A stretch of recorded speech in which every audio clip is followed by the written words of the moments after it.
Pucks with Haggs is brought to you by Prize Picks and the Game Time app. Welcome to another edition of the Pucks with Haggs podcast, powered by Prize Picks, the exclusive daily fantasy partner of the CLNS Media Network. I believe it's the 175th episode of the Pucks with Haggs podcast. Wow, that's a big number there, Mick. The Century Connor Clifton episode. That's right. I am very honored to have you as the guest for this 175th episode of the Pucks with Haggs podcast. That is longtime friend and colleague Mick Colageo. Right there, you hear his voice. Mick, please tell everybody where they can find your work. I blog rinkwrapmc.com, and I link to it onto X, Twitter, and Facebook. And I went off last night and kind of just went kind of everywhere. Bruins, state of the Bruins, state of sports radio, state of the fandom, state of the future. Yeah, I mean, it's kind of that time. I think that's what this podcast is going to kind of be, Mick. It's going to be a little all over the place too, but we will get into that. My column's longer than a CVS receipt. Wow, that's saying something. I'd like to thank everybody for tuning in and listening. As always, I'm your host, Joe Haggerty. You can find my work at joehaggerty.substack.com. Subscribe and get yourself a premium membership. Get all of my Bruins writing sent straight directly to your inbox. I also write columns 3 times a week for the Boston Sports Journal and do a weekly Q&A with the subscribers there. So make sure you get a subscription to the Boston Sports Journal as well and check out everything that's going on over there. Before we get into it, and we're going to talk Jeremy Swayman, we're going to talk Bruins struggles, we're going to talk what Zadorov had to say, all of that stuff. Before we get to that, I want to thank our sponsors at Prize Picks. Download the Prize Picks app today and use the code CLNS and get $50 instantly when you play $5. That's code CLNS on Prize Picks to get $50 instantly when you play $5. You don't even need to win to receive the $50 bonus. It's guaranteed. Prize Picks, run your game. All right, Mick, let's just start off with the 7-2 loss to the LA Kings. 6 losses in a row. So many things that we've seen this year, we continue to see, and it's even worse now because they basically ripped sort of the core out of this team, the steady core that was there. And now there's nothing steadying this team at all. There is no steadying force, I think, whatsoever to this group as we see it right now. But basically the formula that we're seeing is they get off to a pretty decent start. They look competitive the first period and a half. Then all of a sudden things start to fall apart and they just cannot stop it. Penalties, breakdowns, different things start happening. And it's at a point too, you can tell in the season where they know they're out of it. They know they're not going to get in the playoffs. And there's not really that sort of will to make it stop either towards the end of a game. Once it starts to get out of hand and starts to slip away, there's nobody there to make it stop and to sort of right the ship.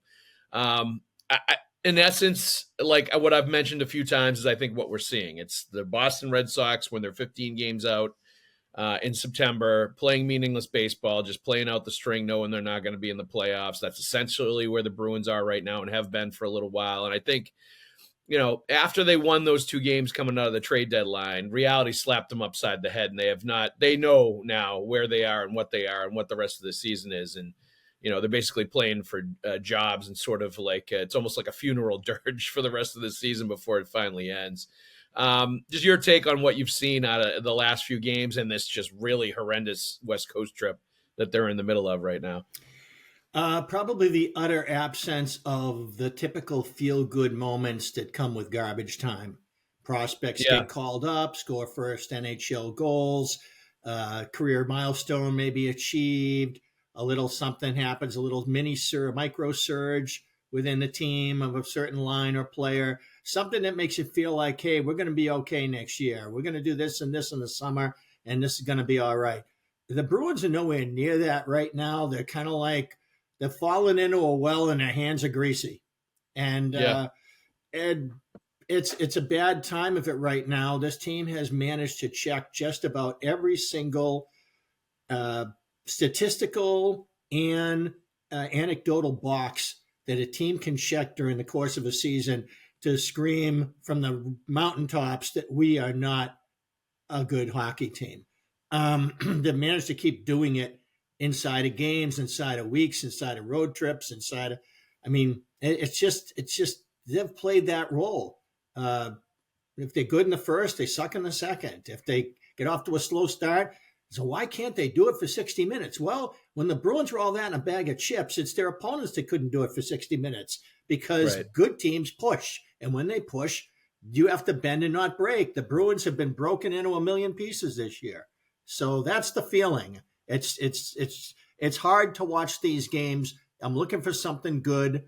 I'm not rooting for wins, but I'm looking for something good to feel like, okay, there's a little something that we can take. But I mean, Mason Lowry takes the puck up the ice, and next thing you know, it's a 4-on-1 the other way. Or there just is very little that's going right for this hockey team right now, and everybody who's around it, including Coach Joe Sacco, who's a wonderful hockey coach, and such a good soldier for taking on this godforsaken duty for the rest of the season, that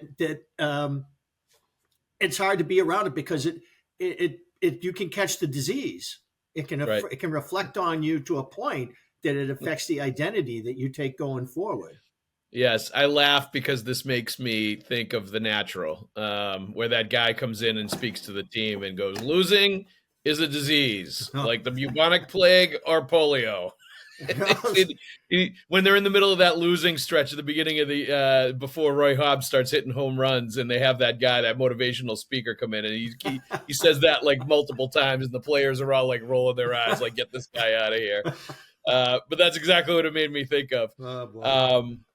It's pretty funny. I agree. I mean, everybody's like sort of, it's permeated like everybody on that team now. Like, and really it's at its most obvious at this point when it would be, which is the second period during the long change, when if you really have issues competing and you don't have enough good players, you're just going to get stuck in your own zone and you're not going to be able to make changes and get out and get fresh skaters out there. And I think that's what we're seeing over and over again is, aside from Pasternak, Zacha, and Geeky, the rest of that group just is having a really hard time even getting the puck out of their own end when they have the long change in the second period. And they're like, there was another game, I think it was the Kings, right, where they had one shot in the third period. That we've seen tons of stretches where it's just like invisible. They're just ghosts. There's nobody out there doing anything noticeable. And I don't think it's an effort thing at this point, because I think they're giving at least professional effort. There's certainly not like the highest level of emotional investment involved. There's certainly not that what you see out of a team when they, they're getting close to the playoffs and they're hitting that level of like greatness or pinnacle effort and execution that you see right before they get into the postseason. Like, they're not going to get there just because they're not in a situation that's going to bring it out. But I don't think effort and just giving a professional effort is a problem. Like, the guys know that they're playing for jobs and playing to be on the team next year and playing frankly to be in the NHL next year, a lot of them. So you're seeing that they just don't have enough talent. They just don't, like, when you took all those players and traded them at the deadline, and you're missing your top two defensemen for the rest of the year due to injuries, and you're plugging in guys, and there's a few guys you can go down the list, and I did when I wrote about the loss to the Kings, of guys that are really struggling in bigger roles right now. And I don't know if there's a bigger one than Mason Lowry, who has been asked to do a lot with Lindholm and with McAvoy out. And I think he's a -11 in the month of March. He's like a -25 or 30 or close to it overall. He was a -3 against the Kings. Like, he's been wearing it. He's been fed the minutes and fed a bigger role and doing all the things he probably wanted and getting all the things he probably wanted when he first came up. And it's a steep learning curve right now. And I just hope he comes out on the other side a better player for it, because like being thrown to the wolves like he is towards the end of the year here that can sometimes leave some permanent scarring on a player that's not necessarily great if they're not really of strong mind and body and character. He has a tremendous amount of skill, and he's a really good kid, and he's really trying hard, and he's getting his ass handed to him out there. And that just is part of what's going on. And I feel bad for him because I'm worried for him that he could go one of two ways in his career. One is to pull it all back in and not play to his abilities going forward in the biggest of pictures.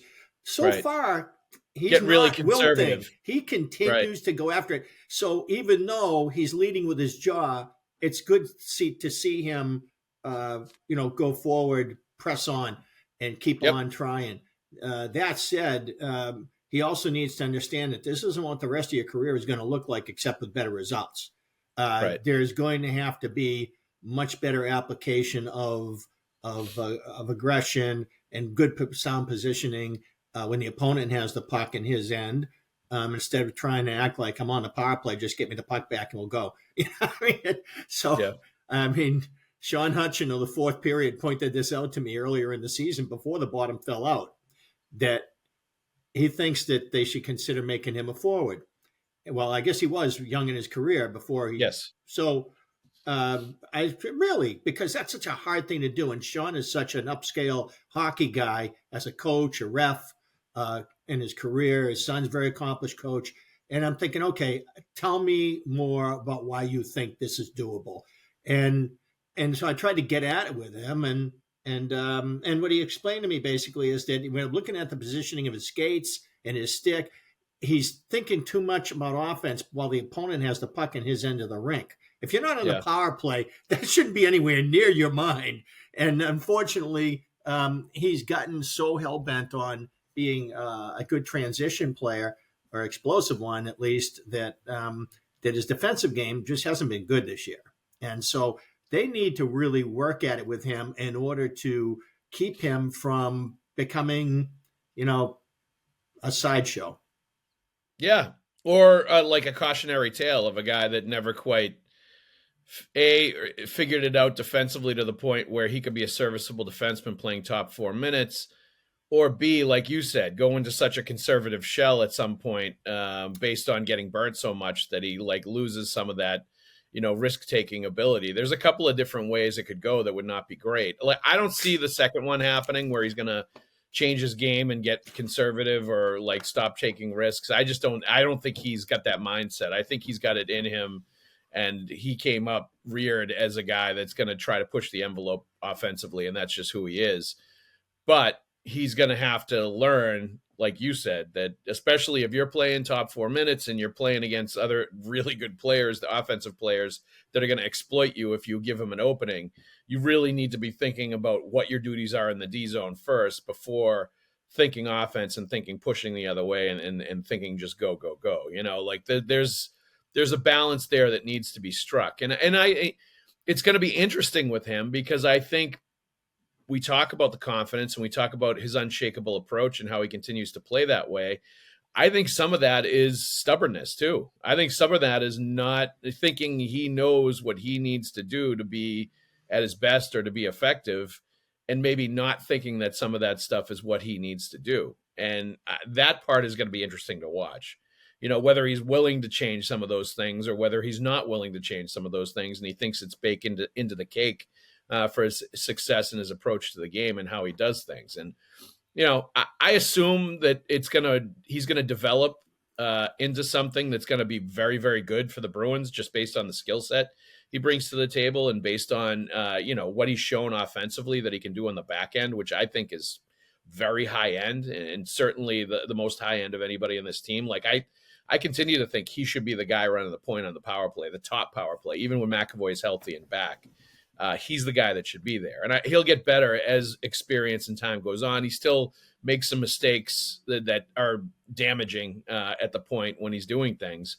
But he's got the ability to do it and be really effective as a power play quarterback. What's interesting is what you said about Sean Hutchin and Low Ryan playing forward and all that. I think some of that is also the hockey coach sort of view of offensive defensemen and defensemen that are really thinking offense most of the time, because we used to hear the same thing, very different player in the way he played, but we used to hear the same thing about Torrey Krug a lot, that people wanted to move him to forward too and thought he'd be better as a forward than a defenseman. I never believed that because I thought his defensive game was excellent. He just couldn't, he just such stubby muscle heavy legs that he couldn't cover the ground on transition. Well, and he was small. He would get bullied around the net because he wasn't physically big enough, and that would happen a lot too. But you would hear the same thing. I heard a lot of people say the same thing. I think Mike Milbury used to say that. Like, there were a lot of people that used to say the same thing about Krug and say he should be a forward instead of a defenseman. And I think that's probably something that Lohrei is probably always going to hear, just based on the skill and what he brings to the table and his approach. But I think if you get to the magical formula of thinking offense, thinking defense, situationally, positionally, doing the right things, like all that stuff, you're going to have yourselves a really great impact player that can be a weapon for you based on the skill that he brings from the back end on the offensive side. I think there just needs to be a patience with that player. That defenseman is a long gestating and developing position. No question. He's 24 years old, and it's probably going to take years before he truly gets to that level of instinct taking over, where he's had enough experience and he knows what to do in all situations, and he's not going to get caught in between like he does sometimes right now. Yeah. And my brain's going in a million directions. The first time I suggested this to an NHL scout was in the early 90s with Peter Petraglia. And he said, "Oh, no, he's a defenseman. He's a defenseman." And I'm thinking, wow, I just threw a wet rag right over my suggestion there.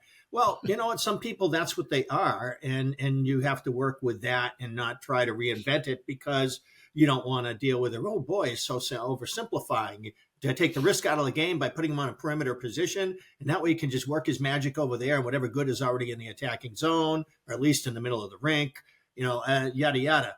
At the end of the day, the Bruins know best with this kid, who, by the way, will turn 25 in January of next season.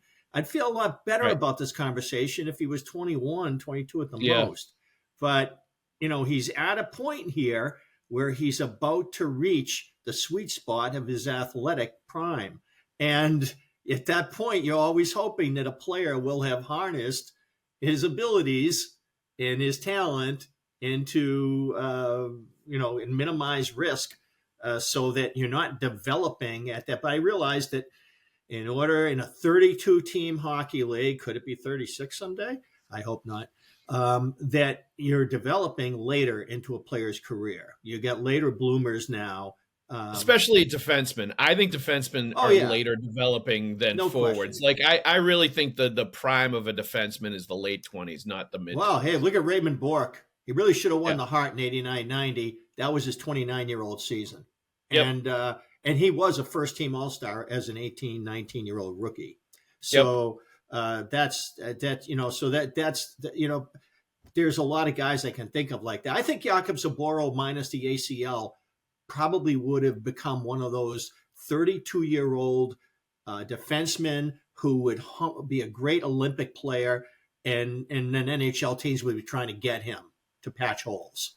But, it obviously never quite got back on the rails for him the way it began to look like it would before the ACL. Yeah, and like part of the issue with him and scouts that I had talked to about him was just that his skating couldn't really afford to lose a half a step if he was going to play at the NHL level, and maybe the ACL took that half step that he couldn't afford to lose away. He obviously wasn't a burner in the first place. No, he's a strong on his skates, but not quick, fast, not explosive, not quick with his feet. No, and I think that was part of the issue with him at the end of the day. Is there were other things that he could do at the NHL level for sure, but I think the skating was a problem. I still remember just like the final nail for him was under Jim Montgomery, when he just absolutely panicked with the puck behind the net in Florida, and ate a puck when he should have been moving it, and it turned into a game-winning goal. And that was around November of that season. I don't think he played again for the next 4 or 5 months. After that, he sat on the roster and didn't play because they just clearly Montgomery didn't have any confidence in him, and that was kind of the end for him. But whatever, regardless of whatever it is, and even if you're pointing out a 30-year-old guy that plays well in the Olympics and maybe a team looks at him to fill a spot, you're looking for a hell of a lot more than that when you pick a guy in the middle of the first round, and he was never that guy. He was the guy beyond Werenski, Provorov, Hanifin, that next year that just, wasn't good enough. And in front of Shabbat, he was kind of the one guy in all of those defensemen that got picked in those first 15 or so picks in that first round that just, was clearly an inferior player to the rest of them when all was said and done and they developed. But yeah, well, it'll be interesting to see what happens with Low Rye. Let's take a pause real quick, though, in the show to talk about Prize Picks. Prize Picks is the largest daily fantasy sports platform in North America and the easiest and most exciting way to play daily fantasy sports. Join over our 10 million users and get started today. Instead of battling thousands of other players that could be pros or sharks, you simply pick more or less than on 2 to 6 player stat projections, and you watch the winnings roll right in. It's fun and it's super simple. Prize Picks is the best place to win cash while watching sports. Join over 10 million users and sign up today. On Prize Picks, you can mix and match player projections from different sports, combine your favorite hockey players with players from baseball, basketball, esports, and so much more. Here are some picks for this week. Jake Gunsel, more than 2.5 shots on goal. Sebastian Aho, more than 0.5 assists. Victor Hedman, more than 23 and a half minutes of time on ice. You can now win up to 1,000 times your money on Prize Picks. Prize Picks now offers Venmo, MasterCard, and Apple Pay for quick and easy deposits into your accounts this sports season. Download the Prize Picks app today and use the code CLNS and get $50 instantly when you play $5. That's code CLNS to get $50 instantly when you play $5. You don't even need to win to receive the $50 bonus. It's guaranteed. Prize Picks, run your game. All right, Mick, let's get into this. Jeremy Swayman, second period of the game against the LA Kings. Huznadinov gets banged around, and he was playing pretty combative for a few shifts. He was. And then finally he gets banged around in front of the LA net. Darcy Kemper hits him and knocks his helmet off. Something happens over there where they get tangled up. At that point, Jeremy Swayman starts skating out to center ice and decides he's going to make a big production out of this by challenging Kemper to a fight, and the refs get involved right when they were about to start throwing down.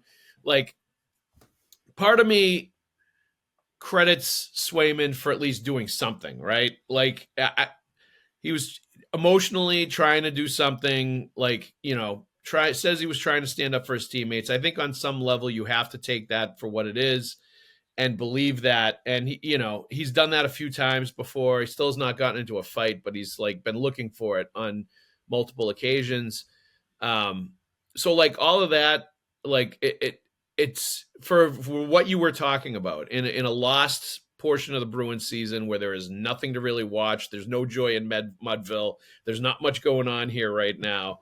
That gave you something to at least look at and be amused by, and be a little excited by, and all the on the radio, Ryan Johnston, and on TV, Judd Surratt and Brick and Beersy, they're all like, why just let him go? All the old hockey guys are like, what the hell? Just get out of the way and let the goalies beat on each other and sumo wrestle for a couple minutes.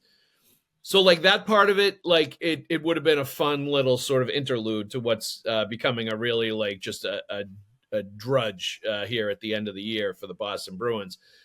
But it was interesting and very notable, I thought, that Nikita Zadorov was asked about it afterwards by Fluto on the road in LA, if they appreciated the goalie, standing up for Huznadinov. And he said, I don't know. Is that what it was? I don't know. No comment. And that kind of a reaction. Actually, what he said was, "Is that what that was? I don't know. No comment." For him to react that way in a really sort of insulting, looking at that and almost condescending, what the hell was that? It tells me a lot. It tells me there's not a lot of love lost between those two players. It tells me that maybe some people don't like Swayman in that locker room, I think. It tells me that that's a player basically, I think, looking at the goalie why don't you stop letting in 6 or 7 goals in a game instead of trying to pick fights and do something at center ice. I think there's a lot going on with this team. I definitely think Swayman has played into it this year. And I think this is a real, tangible piece of evidence that there is some differences of opinion in that locker room, and that maybe Jeremy Swayman kind of rubs people the wrong way sometimes. And I think, but at the base of it, Mick, I think it's also about Jeremy Swayman's performance this year and players getting annoyed that he's doing stuff like this when he's not actually like playing at the level that he should be playing at. And you know, not even giving them adequate NHL goaltending. Yes, the defense is bad. Yes, they're making mistakes. Yes, this team doesn't have the talent level, but Jeremy Swayman has not been good all year, except for a few pockets here and there. He has an .868 save percentage in the month of March. He's been absolutely terrible this month. Yeah, awful. And, you know, for him to be pulling something like that when he's playing like he is, I definitely think that rubs some players the wrong way. And I also think Zadorov is like the guy that probably views himself as the one that's going to stand up and do something about his teammates, you know, getting thrown around, people taking liberties with his teammates, like all that stuff. And when he sees like a goalie trying to do it, it sort of like annoys him a little bit. I think it was a lot of that going on. And I'm not absolving Zadorov either, because like he hasn't been great either, right? And for him to come down on the goalie like that, it tells me there's kind of a void of leadership in there where nobody's pulling both of these guys aside and saying, hey, shut up. Let's focus on what we're doing here and not snipe at each other. So I think it's also indicative of a rudderless locker room right now that probably doesn't have a lot of strong leadership one way or the other. It's a tough situation for any team that's getting shelled. The dynamic between the goaltender and his defenseman are put to a very stringent test. And Patrick Waugh famously chirped at his defenseman enough so that I don't think this ever made it to print, but I once heard that Matthew Schneider popped him. So there is, I guess he never let in a goal that was his fault. So who knows what's going on that won't make it onto behind the B, you know, way behind the B. So I don't, you know, we're interpolating, and I don't want to be reckless about that, but who would have thought at this point in his career that Jeremy Swayman's model would be Jordan Binnington? I mean, dial back 12 months, and could you find a single person in the hockey world that would not have said without hesitation, who's the better goalie, Jeremy Swayman or Jordan Binnington? And right now, the closest way that Jeremy Swayman is to Jordan Binnington is in picking a fight. That's the closest thing he's got to him. So it's been a bad year for Jeremy Swayman. It definitely has. But like Mick, you know, this is part of, and we talked about this a lot in the summertime, and I was very consistent on this from the very beginning when everybody's like, just give him $8 million a year. Like, he's deserved it. You know, he's earned it. Like, what's, you know, that's what the market, blah, blah, blah. I from the beginning, I was like, no, you don't give him that much. And no, you don't. You give him less years because he hasn't proven crap yet. He hasn't proven anything. He has not played a full season as a number one goalie. He has not withstood that pressure. All he's had is a few good weeks in the playoffs, and he's had Vezina Trophy winning partners next to him that have shouldered the load with him the entire year. He has not shown one iota that he's able to do that yet. And you don't give a guy 8 years and $8 million a year until they've proven that at least for one season. Like, it was ridiculous. And I recognized that early on. And I think the Bruins recognized it too, to their credit. And they were trying to hold the line because they, I think, saw some of this coming and knew that this might be a problem. I don't think they saw that it was going to be this bad, obviously. But I think they knew that there was going to be some growing pains associated with Jeremy Swayman taking over as a number one and being the guy, both from a workload perspective, from a mental pressure perspective, like all of that stuff, from a maturation perspective, like all of those things. I think there was going to be an adjustment period and a growth period where he was going to have to figure it out and he was going to stumble a little bit. And I think we've seen that all year. The thing that I don't like, Mick, is that I get the sense that, like, there's friction. Like, I get the sense that his outspokenness sometimes, especially when he's playing bad, is not appreciated by some of the other guys in there. And he's trying to be a leader, I think. And I think he's trying to do the right thing in his own mind. I think he thinks he's doing the right things here sometimes. But I think some of it based on like this is the problem, I think, in general in sports, when you have a player that's really vocal and really loud and really trying to lead when they suck, you know, when they don't play well, and when confident. Yeah, when And you sometimes when that you try doesn't to do apply that well. when you're not playing well and when you're a problem and you're part of the problem, other teammates are going to be like, "Why is this guy talking? Shut up, play better." Like I Well, don't want to hear from you until you start stopping the the puck. captain was teed up to exonerate him from a bad night for the team, and he wouldn't.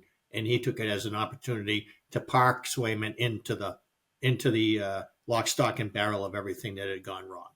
Right. And uh, you know what? I remember watching the game.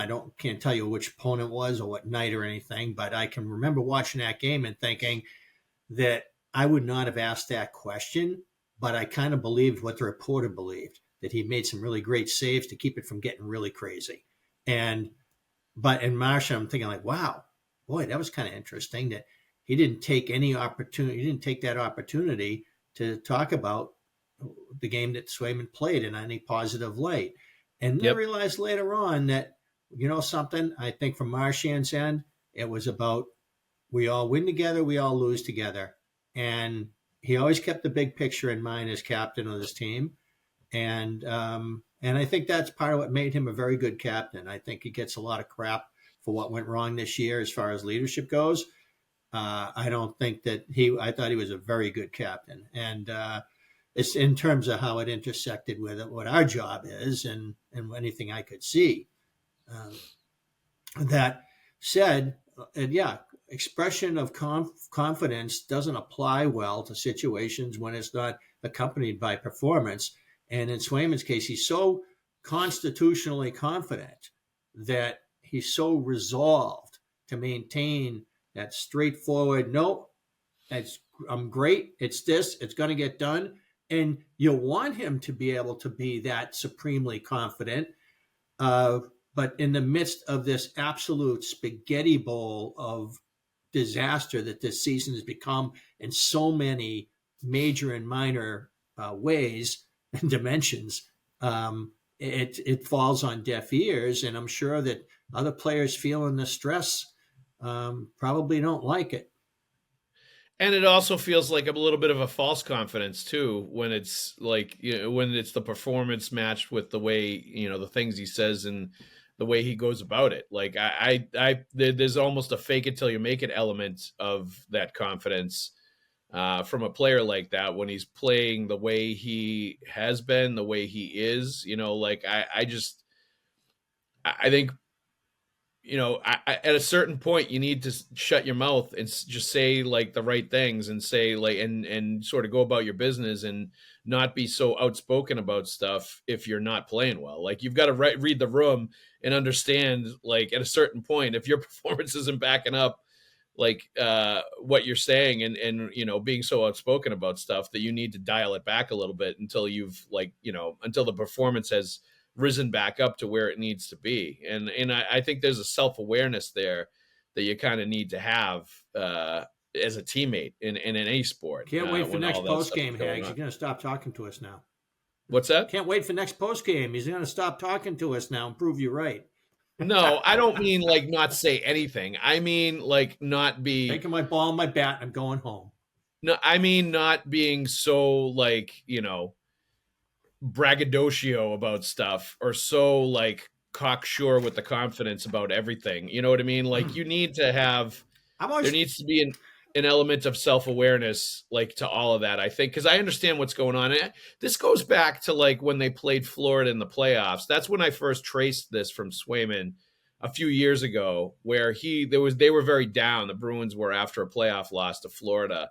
And he started saying these things about how confident he was in the team and how, he was ready for the challenge and that he believed in his teammates. And he was like, really, it was a like sort of a beacon, I guess, of sort of positivity and like being sure of himself and his teammates when everybody else sort of was on a down note. And I recognized that. I was like, oh, this is different. Like he's really stepping up and being sort of a vocal, like, leader here for this team. And I think there are spots and instances like that where it's a good thing. And you need to pick your spots with it, though. You know what I mean? Like, I think the situation that they're in right now, like, that is not the right place or time for that. Like, it should be about, nuts and bolts, like, just kind of, keeping it simple, not trying to, like, paint with too bright of colors and just sort of like get through the rest of this season without, causing too many ripples. Because like I said, there's not any, I don't think there's any leadership in that room right now to stop things from really going sideways as far as players sniping at each other and things like that happening more if they're not too careful about it. I think Pasta's been great with us. Yeah. We don't know what goes on in the room and who listens and who doesn't. But I just feel like that guy has tried so hard this year not to let it all slip into oblivion. And he's just keeps on competing. And so, but you do feel like it's bigger than what anything he can do about it. McAvoy wears the other A. He's absent. The leader without the letter now plays for Colorado. It just go. Carlo was an extremely engaging player. He plays for Toronto now. That room has been really shaken up and emptied out, and it's gotten to a point where Morgan Geekie has become an A-wearing worthy player because he commands respect with his performance, especially after a slow start. Has put himself in really nice position here as a Group 2 RFA. And the cap's going up, Morgan. It's tough. It's a tough one right now. And I do think that players at the younger ends of their careers and coaches at the younger end of their careers tend to stay steadfast with the fundamental foundational message, even at the risk of translation problems with it. We're trying to win hockey games, or we're doing this, we believe in this, we believe in that. It's because it's resolved, it's constitutional, it's how we are, it's where we are. No, I'm really just asking you. We're in the coffee shop now, Yeah. But and I think that's why people love Zadorov, because he just feels like you met him on the street, no nonsense, and he's telling you what's going on or how he feels about this or that, and he plays a little that way too, but. I just feel like he's been better, especially since Joe Haggerty came aboard, even though the Finnish UFA has had himself some statistical disasters late in the schedule here, some minus games for him. It's just that, you're at the scene of a disaster. You're not going to come away unscathed. But I hope they sign that guy. Yeah, I think he's been steady. I like Jokiharju. I think he's a good player. I think he's earned like a longer stay with the Bruins, and I think they should and would sign him as well, because I think he's just been really steady and really good. Your thoughts on Fabian Lysell in the 2 games that he's played thus far? I have very little in the way of thoughts other than feeling kind of like, okay, he came up that game at Christmas time when his family was in town. And I thought he played really great. He had that one little faux pas on his own end, and where a guy snuck up on him because he's not used to NHL forecheck. And so he goes out there and he's trying to make things happen now. I don't feel like I can rely on anything I watch in this small sample, because if it was something I feel like I could believe in, then I feel like we would have seen him a long time ago. Yeah. And anytime I've watched in Providence, I've seen him make 1 or 2 pretty good takeaways, get the puck out of the zone kind of plays. And, but there's quite obviously a disconnect in management versus his track to the NHL. They don't believe in it. And if he did, he would have been here when they so desperately needed an injection of offense, which is what he does. So why would they not want to send that? Why would that be a bad message to the rest of the Providence Bruins to catapult him to Boston? It didn't happen until we got to garbage time, and it didn't even happen right away in garbage time. But now we're here, and now finally he's getting games beyond that one holiday time game. Hey, if he somehow becomes a player who happens to just not engage the AHL like he would the NHL, hey, bring it on, baby. I'd love to see it. But because we know that the talent is there, it's just I don't feel like it's an earned call-up I feel it's more of a kind of like, we're going to put you here because we want to, it's time. And I think a lot of other people in Providence have gotten their looks. And the guys that I think Fraser Minton would be here right now, and Matt Potter would be here right now playing bigger minutes and roles if the Bruins thought that was best for them. But I think they want those guys to be in a positive environment with a team that has something to play for. And that's the best place for them until Boston resolves its mess. The fact that Lysell is here, it's really hard for me to parse out what all that means.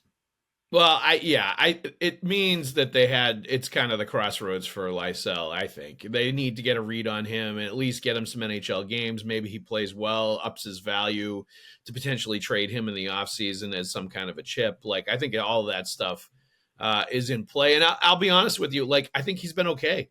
I think he's actually been pretty good in the 2 games that I watched. I thought he was better this time around than he was in that game back around the holidays, that first game that he played in. I think he's been much more noticeable. He's been trying to shoot the puck. He has gotten shots on net and chances, and he's done pretty good work with the guys that he's been playing with. I just think you've seen him and noticed him more. And I think that's all you're really asking for at the start. Like, he's obviously going to get some games here, and you would like to see that turn into actual offense, actual goals, like actual setting people up, like, tangible things that he's creating. But at the very least, he's been noticeable, and I've liked him in the 2 games. So I think I will give him that. He's shown his speed. He's shown his skill. You've noticed him in the offensive zone. I think he's played well with his line mates. I think all of that stuff has been there, and it's been good.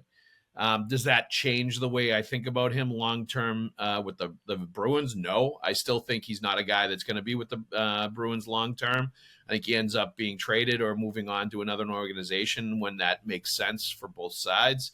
But maybe he will play himself into at least a job next year on a team that, unless they make major improvements, I'm not sure where they're going next year either, based on what we're seeing down the stretch here at the end of the season. Here's my reckless speculative theory.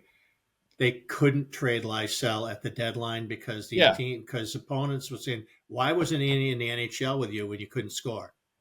And so the reaction to that is also because he's not scoring at the AHL level. His numbers have regressed from last year. So they're going to look at him in the AHL and say, why do we want this guy? How many guys, how many scouts are, that watch 120 hockey games a year, 140 hockey games a year are going back to their GMs for their meetings in advance of the March 7 trade deadline and saying, hey, I think we can get this guy for a mid-round pick. We should do it.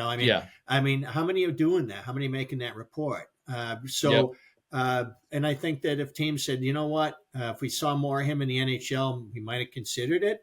I bet you anything they tried to trade him and they couldn't. And now he's getting some NHL window here. So see if they can sweeten the possibility of moving on in the offseason and getting some value back. That's got to be what's happening here. Otherwise, the saga continues. The saga never ends, Mick. That's the beautiful thing about the saga. All right. Thank you very much, Mick. I appreciate it. Thanks, everybody else out there, for listening. Download the Prize Picks app today and use the code CLNS and get $50 instantly when you play $5. That's code CLNS on Prize Picks to get $50 instantly when you play $5. You don't even need to win to receive the $50 bonus. It's guaranteed. Prize Picks, run your game. Mick Colageo, thanks for joining us today. Always a pleasure. Absolutely. The pleasure was all mine, my friend. Everybody else out there, thank you very much for listening. We'll see you at the rink.